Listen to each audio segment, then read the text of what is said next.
Ticket കയ്യിലില്ലാതെ balance തരുന്ന പ്രശ്നമേ ഇല്ല. ബാക്കി കാശ് കിട്ടാതെ വണ്ടി ഞാൻ വിടുകയല്ല. ഓ പിന്നെ ആ ഒരുപാട് മറ്റേ വർത്താനം പറയുന്നത് എന്നോടും പറയണ്ട. ആ പിന്നെ സൗകര്യമില്ല. ഇവിടെ വിടാൻ പറഞ്ഞേ. ഇല്ല ബാഗെന്ന് പറഞ്ഞ പ്രശ്നമില്ല. എന്റെ 20 രൂപയുടെ ബാക്കി 7 രൂപ 50 പൈസ തരണം.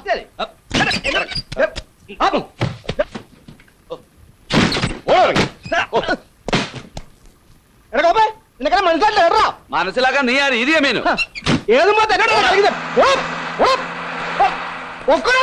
നിന്നെ എടുത്തോളാം.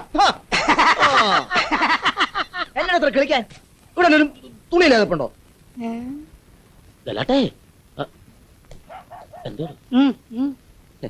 വിശ്രമിക്കണേ, എന്റെ കടയിലോട്ട് വരാം. നല്ല റൊട്ടി മുറുകിയൊക്കെ കഴിച്ച്. മുറുകിയോ? എന്താന്ന് മുറുകി? ആർക്ക് വേണം നിന്റെ മുറുകിയും തൊത്തി? തലക്ക് സുഖല്ല തളർന്നു. ഞാൻ ഇന്ത്യയിലൊന്ന് വരട്ടി നോക്കിയാലോ? സുനോ അബേ, एक जगह सारे खराब है. अगर वापस जाने हो तुम होश में आओ. अरे साले सदा के बच्चे, तुम्हारा हिंदी मैं भी जानता हूँ. 2 लड़ाई देखा है मैंने. तुम जैसों को गोलियां मार मार कर टिकाना गया है. तुमने मुझे पागल समझा है? मार मार कर हड्डी पतली कर दूंगा. उल्लू का पट्टे. എന്താ ഈ പറഞ്ഞതിന്റെ അർത്ഥം? പഞ്ചാബിൽ വെച്ച് പരിചയമുള്ള കാര്യം പറയുന്നു. Hey, you go and ask. Me? Yeah, go man. Excuse me, what do you want? ഇതെടാ അടുത്ത കുറിച്ച്. What's the problem? എടാ കോപ്പി മലയാളത്തിൽ പറ. Hey, you come back. He's mad. മാഡുവിന്റെ മറ്റവൻ. തമ്പി എങ്ക ഇருந்து வருது എങ്ക പോടാ. ആമാ കറക്റ്റ്. നിങ്ങൾക്ക് എന്താ വേണ്ടത്? ആരെയാ കാണേണ്ടത്? അങ്ങനെ നേരെ ചോദിക്ക്. എനിക്ക് പൂക്കോച്ചനെ കാണാം. ആര്? ഉടുമ്പൻ ചോലക്കാരൻ പൂക്കോച്ചൻ. അവനോട് സ്ഥലം മേടിക്കാൻ വന്നിട്ട് 1 മാസമായി. ഇവിടെ അങ്ങനെ ഒരാളില്ല. അങ്ങനെ പറഞ്ഞ എങ്ങനെ ഒക്കുന്നേ? കൊച്ചിനെ അറിയാൻ മേലെ അറിയാവുന്ന ചോദിച്ചു പറ. എന്തായാലും പൂക്കോച്ചനെ കാണാൻ പോകുന്ന പ്രശ്നമില്ല. മേനെ ബോലാതെ കുറേ ബോലാതെ പറഞ്ഞോണ്ടിരുന്നു. എന്റെ കൈക്ക് വെറുതെ പണിയുണ്ടാക്കല്ലേ? കോപപ്പെടാതെ. നിങ്ങളാരാ?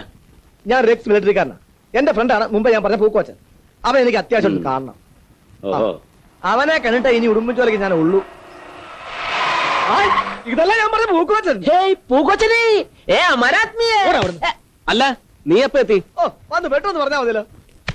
ഇതെന്നാ സ്ഥലമാണാവേ? ഹിന്ദി ഇംഗ്ലീഷും തമിഴും എല്ലാം കൂടെ. നീ കേറ്. आपको मालूम? What a nasty fellow. बहुत अच्छा आदमी.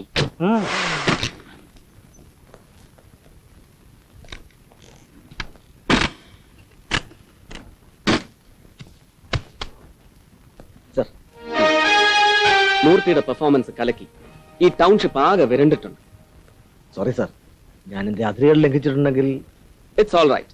നാട്ടുകാരെ വിശ്വസിപ്പിക്കാൻ ചിലപ്പോൾ കുറച്ച് ഓവർഡു ചെയ്യേണ്ടി വരും. Let's come to the point. നിർണായകമായ ചില നീക്കങ്ങൾ നടത്താറായിരിക്കുന്നു. അതാ മൂർത്തിയെ വിളിപ്പിച്ചത്. There is a message for you, sir. Any information? Yes, sir.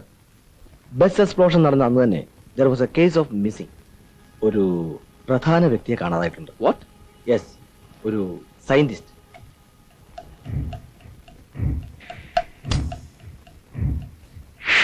ബദ്ദാപുരം space research സെന്ററിലെ senior scientist mister Guhan Menon. Report കിട്ടിയ ഇന്നലെയാണ്. But he is missing from the same day. Bus പൊട്ടിത്തെറിച്ച അതേ ദിവസം തന്നെ ബദ്ദാപുരത്ത് നിന്ന് തന്നെ അദ്ദേഹത്തെ കാണാതായിരിക്കും. It's a confidential news. പത്രക്കാർ പോലും അറിഞ്ഞിട്ടില്ല. Good. That may be a good link. ഒരുപക്ഷെ നമുക്ക് ബസ് എക്സ്പ്ലോഷനുമായി ഈ സംഭവത്തെ ലിങ്ക് ചെയ്യാൻ കഴിഞ്ഞേക്കും. I detail you. Come. Bus explosion എന്തിനു വേണ്ടി എന്നതിനേക്കാൾ ഉപരി ആര് എന്ന പോയിന്റാണ് ഞാൻ ഇതുവരെ ട്രേസ് ചെയ്തത്. I have reached A conclusion. Shankar Dev Rana. സൊസൈറ്റിയിൽ ഏറ്റവും അധികം റെപ്യൂട്ടേഷൻ ഉള്ള റാണ എന്ന വ്യവസായ പ്രമുഖനാണ് ഇതിന്റെ പിന്നിൽ എന്നത് വ്യക്തം. But why? What for? എന്തിനു വേണ്ടി അയാൾ ഇത് ചെയ്തു? അതിലേക്കാണ് നമുക്ക് നീങ്ങേണ്ടത്. ഇത്രയധികം വിദ്യാഭ്യാസ സ്ഥാപനങ്ങളുടെയും ചാരിറ്റി സെന്ററിന്റെയും മറവിൽ റാണ ചെയ്യുന്നത് വെറും മയക്കുമരുന്ന് വ്യാപാരമാണെന്ന് വളരെ എവിഡന്റാണ്. ഇതിനു വേണ്ടി അയാൾ ഉപയോഗിക്കുന്നത് നിരപരാധികളായ വിദ്യാർത്ഥികളെ. ആദ്യം സൗജന്യമായി മയക്കുമരുന്ന് കൊടുക്കുന്നു. അതിനയാൾക്ക് ഏജന്റുമാരുണ്ട്, ലൈക്ക് മൊട്ടേൽസ്, റെസ്റ്റോറന്റ്സ്. ഒരിക്കൽ അടിമകളായി കഴിഞ്ഞാൽ ഡ്രഗ് കിട്ടാൻ വേണ്ടി എന്തും ചെയ്യാൻ മടിക്കാത്ത അവരെ കൊണ്ട് അത് വിൽക്കാൻ പ്രേരിപ്പിക്കുന്നു. സിവിയർ അഡിക്ട്സ് ആയി പഠിത്തം പോലും ഉപേക്ഷിക്കുന്ന അവരെ കൊണ്ട് കുറ്റകൃത്യങ്ങൾ ചെയ്യിക്കുന്നു. എന്തുകൊണ്ട് ഇത്തരം കുട്ടികളെ കൊണ്ട് കുറ്റകൃത്യങ്ങൾ ചെയ്യിപ്പിക്കുന്നു എന്ന് മൂർത്തിക്ക് മനസ്സിലായത്. യെസ്, റാണയുടെ ബുദ്ധിശക്തി. ഏതെങ്കിലും ക്രിമിനൽ കേസിൽ മയക്കുമരുന്നിന് അടിമയായവർ അറസ്റ്റ് ചെയ്യപ്പെട്ടാൽ ഏതു കോടതിയും അവരെ ഇൻസൈറ്റ് ഭ്രാന്തന്മാരെ പ്രഖ്യാപിക്കും. ഭ്രാന്തന്റെ വാക്കുകൾ ഏത് കോടതി വിശ്വസിക്കും? So Rana is safe. You are absolutely right.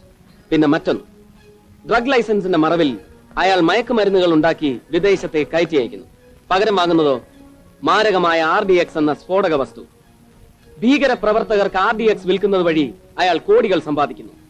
ഇതേ RDX ആണ് ബസ് എക്സ്പ്ലോഷൻ ഉപയോഗിച്ചിരുന്നു എന്നത് തീർച്ച. എന്നാൽ എന്തിനു വേണ്ടി അയാൾ സ്ഫോടനം നടത്തി? നിരപരാധികളായ 30 കുട്ടികളെ എന്തിന് അയാൾ കൊന്നു? നാളെ മുതൽ നമ്മുടെ അന്വേഷണം ഇതിലേക്കായിരിക്കും. കുട്ടികൾ വന്ന വഴിയിലൂടെ നമ്മൾ യാത്ര തുടങ്ങുന്നു.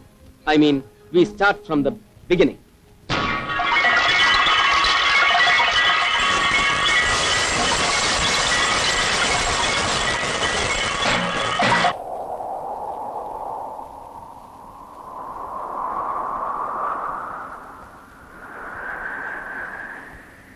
കോളേജിൽ നിന്ന് ബസ് പുറപ്പെട്ടത് രാവിലെ 10 മണിക്ക്. ബദ്ദാപുരം വിട്ടാൽ പിന്നെ സാമാന്യം കൊള്ളാവുന്ന ഒരു ടൗൺ ദേവനഹള്ളിയാണ്.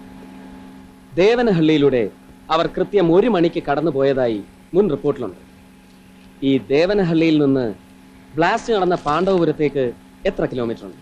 ഏകദേശം 73 കിലോമീറ്റർ. അതായത് കേരള ചെക്ക് പോസ്റ്റ് വരെ 55 കിലോമീറ്റർ, അവിടെ നിന്നൊരു 18.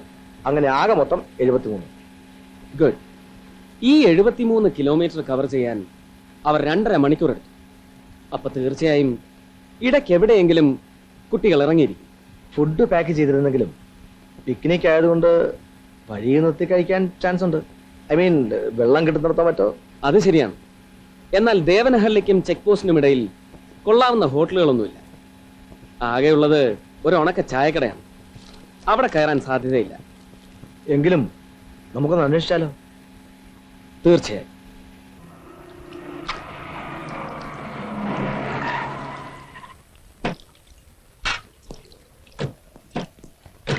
ചേട്ടാ 2 ചായ.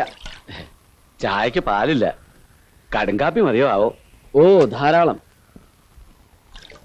ഈ സ്ഥലത്തിന് എങ്ങനെ പട്ടയം കിട്ടിയ? ഓ, എങ്ങനെ കിട്ടാനാ സാറേ? അല്ല, നമ്മുടെ നാട്ടിലാണെ പിന്നെ സമാധാനമുണ്ട്. ഇവിടെ മുഴുവൻ ലീസിന്റെ പരിപാടിയാ. സ്വത്ത് മുഴുവൻ ഗൗഡന്മാരുടെയാ. ഇവിടെയൊക്കെ സ്ഥലത്തിന് എന്ത് വിലയുണ്ട്? ഓ, വിലയൊക്കെ കുറവാ സാറേ. പക്ഷെങ്കി വിശ്വസിക്കാൻ ഒക്കുകയില്ല. എപ്പോഴാ പുതിയ അവകാശികൾ കയറി വരുന്നെന്ന്. ഞങ്ങൾക്ക് കുറച്ച് സ്ഥലം വേണം. ഇവിടെ കൃഷ്ണപുരത്ത് ഒരു പ്ലോട്ട് നോക്കിയിട്ടുണ്ട്. കൃഷ്ണപുരത്ത് എവിടെയാ സാറേ? ഈയിടെ ഒരു കോളേജ് ബസ് പൊട്ടിത്തെറിച്ചില്ലേ, അതിനടുത്തായിട്ട് വരും. ആ സ്ഥലം നോക്കണ്ട സാറേ. അതുങ്ങളുടെ മുഖം ഇപ്പോഴും മനസ്സിൽ നിന്ന് പോയിട്ടില്ല സാറേ. കഷ്ടമായിപ്പോയി. എനിക്ക് ഇപ്പോഴും ഒരു ആദ്യം അത് ഓർക്കുമ്പോ. ചേട്ടൻ അവരെ എങ്ങനെ അറിയാം? പൊട്ടിത്തെറിക്കുന്നതിന് കുറച്ചു മുമ്പ് ഇവിടുന്നല്ലേ പോയത്. എന്റെ ചായയും കുടിച്ച. എന്നിട്ടെന്താ, ആ പാറയുടെ മുകളിൽ ഫോട്ടോ പിടിക്കാൻ കയറി. കുറച്ചു കഴിഞ്ഞപ്പോ ഓടി ബസ്സേ കയറുന്ന കേട്ടു. എന്താന്ന് ചോദിച്ചിട്ടോട് പറഞ്ഞില്ല. ഒരുമാതിരി മരണവിപ്രാളമായിരുന്നു എല്ലാത്തിനും. പിള്ളേര് പോയി തൊട്ടു പുറകെ വെടിച്ചില് പോലെ 2 വണ്ടിയും പോകുന്ന കണ്ടു. എന്നാലും പിറ്റേ ദിവസം പത്രത്തിൽ കണ്ടപ്പോ നല്ല തങ്കം പോലത്തെ പിള്ളേരായിരുന്നു. നല്ല കാപ്പി. നമുക്ക് ഓരോന്നുകൂടെ അടിക്കാം. ആകാം. ചേട്ടൻ 2 കാപ്പി എടുക്കാം. ഞങ്ങൾ ഈ സ്ഥലമൊക്കെ ഒന്ന് കണ്ടേച്ചു വരാം. ഇവിടെ കോളേജ് കുട്ടികളുടെ തിരക്ക് കൂട്ടലിന് 2 പോസിബിലിറ്റീസ് ഉണ്ടാവാം. ഒന്ന്, കുട്ടികൾക്കിടയിൽ തന്നെയുള്ള എന്തെങ്കിലും ഒരു അപകടം. അതായിരുന്നെങ്കിൽ ചായക്കടക്കാരൻ കണ്ടിരിക്കും. ശരിയാണ്. ദ സെക്കൻഡ് ചാൻസ്, കുട്ടികൾ എന്തെങ്കിലും കണ്ട് ഭയന്നോടുക. കാടും വന്യമൃഗങ്ങളും ഇല്ലാത്ത സ്ഥിതിക്ക് അങ്ങനെ ഒരു സാധ്യത ഇല്ല. പിന്നെന്തായിരിക്കും?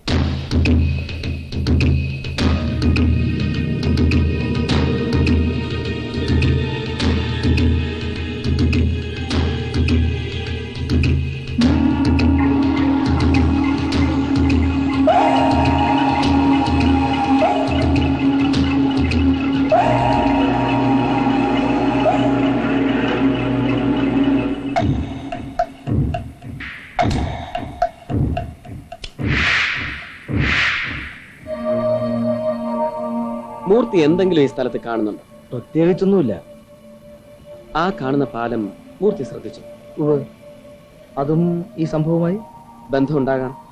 അതായത് ആ ബ്രിഡ്ജിൽ വെച്ച് എന്തെങ്കിലും സംഭവിച്ചു എന്ന് കരുതുക. സംഭവിച്ചത് കുട്ടികൾ കണ്ടു. അത് അവരിൽ ചിലർക്ക് മനസ്സിലാകുകയും ചെയ്തു എന്ന് വിചാരിക്കുക. ഒരുപക്ഷെ തൊട്ടു പിറകെ സ്പീഡിൽ പോയെന്ന് പറയുന്ന 2 വണ്ടികൾ വെറുതെ ഒരു ഊഹം, അത്രേ ഉള്ളൂ. ഈ ഊഹം ശരിയായി കൂടുന്നില്ല. എങ്കിൽ നമുക്കിനി വേണ്ടത് ചെക്ക് പോസ്റ്റ് രജിസ്റ്ററാണ്. കടന്നുപോയ വണ്ടികളുടെ രജിസ്ട്രേഷൻ നമ്പറും സമയവും അതിൽ കണ്ടെന്നിരിക്കും. ശരി. അവിടെ ആരെങ്കിലും ചേർന്ന് പരിചയമുണ്ടോ? കൊള്ളാം. കള്ളു പറയുന്നതിനെ അറിയാത്ത ആരാ ഉള്ളത്? 24 മണിക്കൂറും വെള്ളമാ. എന്നതാ സാറേ കാര്യം? ഓ അങ്ങനെയൊന്നുമില്ല, വെറുതെ ഒരു രസത്തിന്. ചെക്ക് പോസ്റ്റ് രജിസ്റ്റർ അടിച്ചെടുക്കാൻ ഞാനൊരു വഴി കണ്ടിട്ടുണ്ട്. ഞാൻ അല്പം ചീപ്പാകാൻ പോവാ. സാറിൽ ഇടപെടണ്ട. കടും ചായ ഉണ്ടോ ചേട്ടാ? ഉണ്ട്. പയ്യൻ ടൂപ്പിയാണോ ഒരെണ്ണം എടുക്കാൻ? അയ്യോ, ഞാൻ പകലെങ്ങനെ. അയ്യോ ചേട്ടൻ അടിക്കുന്നവരല്ല പറഞ്ഞത്. കാലി കുപ്പി ഉണ്ടോ എടുക്കാൻ? റമ്മന്റെയോ ബ്രാൻഡിയോ? അത് കാണേണ്ടതാ. ഒരെണ്ണം എടുത്തേ. ഒരു സോഡേ. എന്തിനാ സാറേ സോഡയും ഈ കട്ടൻ ചായയും? അയ്യോ അതൊക്കെ ഉണ്ട് ചേട്ടാ, ഇങ്ങടുത്തേ.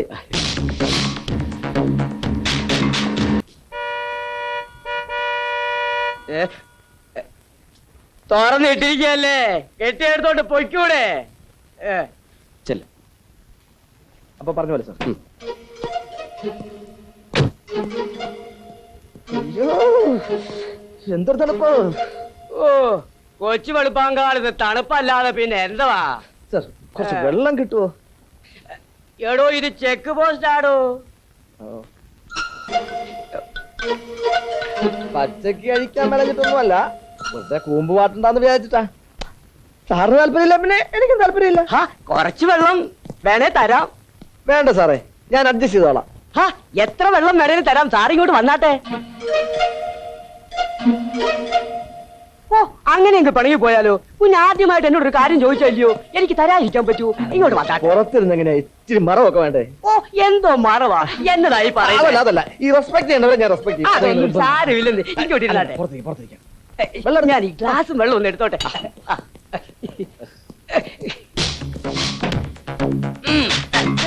ഇതൊന്ന് പിടിച്ചേ. ഞാൻ പിടിക്കാട്ടെ സാറേ, ഞാൻ പൊട്ടിച്ചു തരാന്നേ.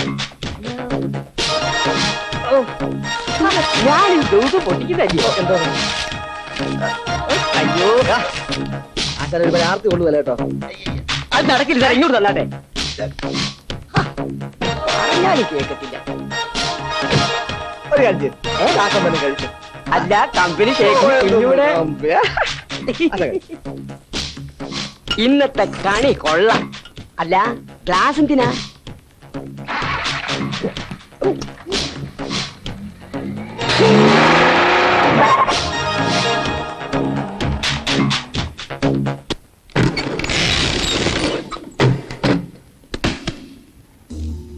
പൊട്ടിത്തെറിച്ച ബസ് KL4 9232 ചെക്ക് പോസ്റ്റിലൂടെ കടന്നുപോയത് 2:30 അതായത് ചെക്ക് പോസ്റ്റ് കടന്ന് ഏകദേശം 1 മണിക്കൂർ. 3:30 ആയപ്പോഴാണ് ബ്ലാസ്റ്റ് നടന്നത്. ചെക്ക് പോസ്റ്റും സംഭവ സ്ഥലവും തമ്മിൽ 18 കിലോമീറ്റർ ദൂരം. 18 കിലോമീറ്റർ യാത്ര ചെയ്യാൻ എന്തിനാ 1 മണിക്കൂർ? അപ്പൊ അവരെവിടെയെങ്കിലും നിർത്തിയിരിക്കണം. കാക്കക്കാലിന്റെ തണല് പോലും ഇല്ലാത്ത ചുട്ടുപൊള്ളുന്ന ഹൈവേയിൽ അവിടെ നിന്ന് ഇറങ്ങണം. ആകെയുള്ള പോലീസ് ഔട്ട് പോസ്റ്റിൽ അവർ ചെന്നതായിട്ട് റിപ്പോർട്ടും ഇല്ല. പിന്നെയുള്ളത് നമ്മുടെ ഈ ടൗൺഷിപ്പാണ്. ഇവിടെ എത്തുന്നതിന് 5 കിലോമീറ്റർ മുമ്പ് ബ്ലാസ്റ്റും നടന്നു. Got it. See this. 2 വാഹനങ്ങൾ KA2 4213 KA2 3849 2:32 ചെക്ക് പോസ്റ്റ് കടന്നു പോരുകയും ഏതാണ്ട് 1.5 മണിക്കൂർ കഴിഞ്ഞ് തിരിച്ചു പോവുകയും ചെയ്തിരിക്കുന്നു. ആവറേജ് സ്പീഡിൽ പോയാൽ 60 കിലോമീറ്റർ അങ്ങോട്ടും 60 കിലോമീറ്റർ ഇങ്ങോട്ടും യാത്ര ചെയ്തിരിക്കണം. ഈ ദൂരം വിജനമായ ഹൈവേ അല്ലാതെ മറ്റൊന്നുമില്ലാത്ത സ്ഥിതിക്ക് ആ വാഹനങ്ങളുടെ വരവിന്റെ ഉദ്ദേശം വല്ല കൃഷിസ്ഥലങ്ങളോ മറ്റോ നോക്കാൻ? നോ. പുല്ല് പോലും മുളയ്ക്കാത്ത സെമി ഡെസേർട്ടിൽ എന്ത് കൃഷി? It's barren for 150 kilometres. വെറും തരിശു ഭൂമി. എനിവേ നമുക്ക് ആ 2 വണ്ടികളും ഒന്ന് പരിശോധിക്കണം.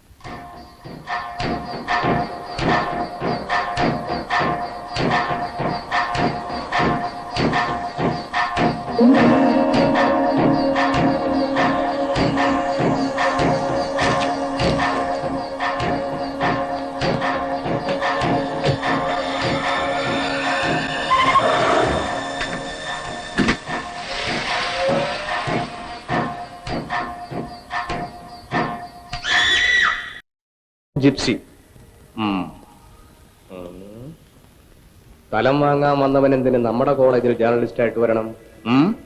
RTO ഓഫീസിൽ നമ്മുടെ വണ്ടികളെ കുറിച്ചാണ് അവൻ അന്വേഷിച്ചത്. മിടുക്കൻ. മോട്ടൽ മാനേജർ പറഞ്ഞ മഹേഷ് അരവിന്ദ്. കൊള്ളാം, നല്ല ഗെയിം. ഞാൻ അവനെ ഫോളോ ചെയ്യാം sir. No no, don't waste time. എനിക്ക് അവനെ കിട്ടണം.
മറന്നു നിർത്തപ്പെട്ടു.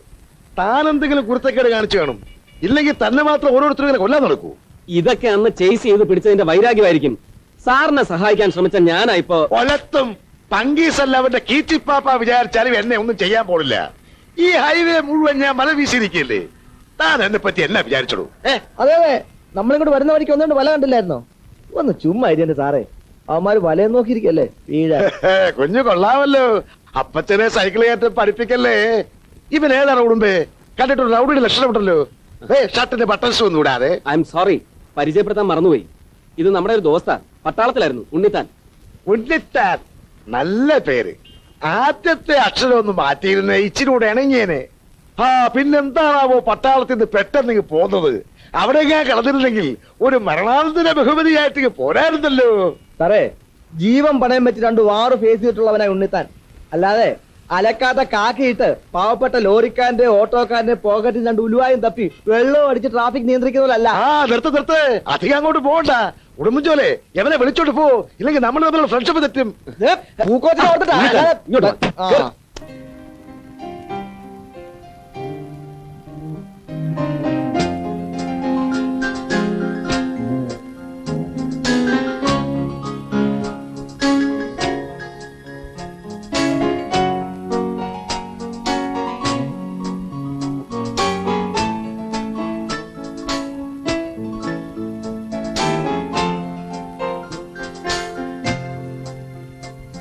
ഹലോ. മീരയുടെ മൂഡ് ഞാൻ സ്പോയിൽ ചെയ്യുന്നില്ല. ഹേയ്, ഞാൻ വെറുതെ ബോറടിച്ചപ്പോ. അല്ല, യു സ്റ്റാർട്ടഡ് ഡ്രീമിങ്. കുറച്ച് ദിവസമായിട്ട് ഞാൻ വാച്ച് ചെയ്യുന്നുണ്ട്. You are always gloomy. പഴയ സ്മാർട്ട്നെസ് ഒന്നും കാണുന്നില്ലല്ലോ. ആന്റിക്ക് വെറുതെ തോന്നുന്നതാ. വാസ്കോബയുടെ ഫാദർ എപ്പോഴും പറയുമായിരുന്നു, seasons and the girls are alike. We can feel the changes at a glance. സീസണും പെൺകുട്ടികളും ഒരുപോലെയാണ്. ഭാവമാറ്റം ഒറ്റ നോട്ടത്തിൽ അറിയാം. ആളാരാണെന്ന് ഞാനോടൊന്ന് അറിയട്ടെ. Tell me, who is that lucky boy? Mahesh. Wow! നമ്മുടെ Mahesh. Congratulations, beautiful selection. Are you serious? I mean passing romance അല്ലല്ലോ? അല്ല, വളരെ സീരിയസാ. പക്ഷേ അച്ഛനോട് എങ്ങനെ പറയുമെന്നാ? ഡോണ്ട് വറി, അതിനല്ലേ ഞങ്ങളൊക്കെ ഉള്ളത്. ഞാൻ ഇനിഷ്യേറ്റീവ് എടുക്കും, എന്നിട്ട് കർത്താ സാറിനോട് സംസാരിക്കും. And we are going to fix the marriage. Okay? Thank you aunty. You are welcome.